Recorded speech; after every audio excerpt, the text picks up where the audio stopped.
அது தேவை. ஆனால் அதனுடைய இருப்பு தான் நம்முடைய வாழ்க்கை அப்படின்னு இருக்காது. இந்த வீடெல்லாம் இருந்தால் தான் வாழ்க்கை, சொத்தெல்லாம் இருந்தால் தான் வாழ்க்கை, மதிப்பு இருந்தால் தான் வாழ்க்கை, வேலை இருந்தால் தான் வாழ்க்கை என்பது எப்பொழுது உங்களை விட்டு நீங்குகிறதோ நீங்கள் உண்மையான வாழ்க்கைக்குள் நுழைகிறீர்கள். நீங்கள் வேண்டுமென்றால் அந்த அறிவை பயன்படுத்துவீர்கள், இல்லை என்றால் நீங்கள் வாழாவிருப்பீர்கள். தேவைக்கு அந்த அறிவை ஆளுவீர்கள், அதை எடுத்து இந்த உலக நன்மைக்காக செலவிடுவீர்கள். நீங்கள் அதில் பெருமிதம் கொள்ள மாட்டீர்கள், பெருமை கொள்ள மாட்டீர்கள். அதுதான் அறிந்ததிலிருந்து விடுதலை.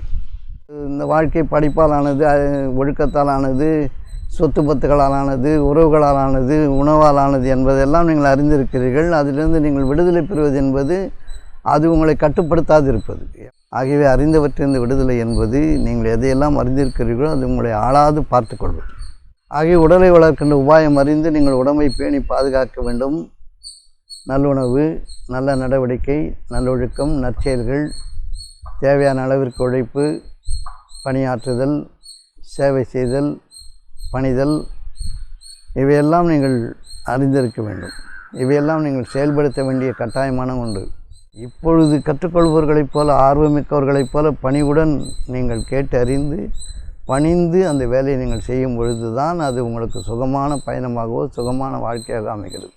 அறிந்தவற்றிலிருந்து விடுதலை என்பது உங்களுக்கு தெரியும் தான், ஆனால் தெரிகின்ற ஆணவத்திலிருந்து விடுதலை பெற்று விடுங்கள். சொந்த பொண்டாட்டி, புள்ள, அண்ணன் தம்பி, அக்கா தங்கச்சி, பக்கத்து வீட்டுக்காரன், அதிகாரி, வேலை கொடுக்குறேன், இவனை பற்றியே நினச்சி தீர்ப்பெழுதி டெய்லி தற்கொலை பண்ணிப்பான். என் கடன் பணி செய்து கிடப்பதுன்னு சொல்கிறவனுக்கு கஷ்டம் ஏது?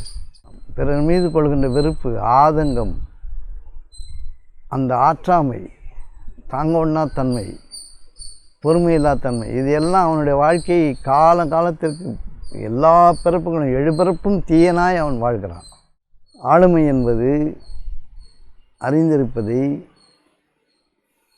அது உங்களை ஆளாமல் பார்த்து கொள்வது. சமைக்க தெரியும்னா சமைக்க தெரியும், அவ்வளோதான் அதுக்கு அர்த்தம். தெரியும் அப்படின்றது இல்லை.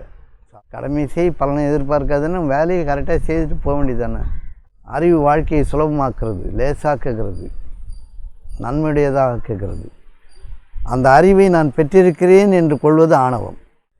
உங்களுக்கு எந்த பிரச்சனையும் வராத போது எல்லாம் சுகமாக இருக்கும், இல்லைன்னா வீடே பயமாக இருக்கும். இருக்கிறதெல்லாம் நமக்கு சுகமாக இருக்கணும்னா நல்லதில் தான் ஈடுபடணும், நல்லுணர்வுகளை தான் வலுத்திருக்கணும். நடத்தை, பேச்சு, நிதானம், பார்வை, ஒழுக்கம், அன்பு, இரக்கம், பொறுமை, இதுதான் வாழ்க்கை.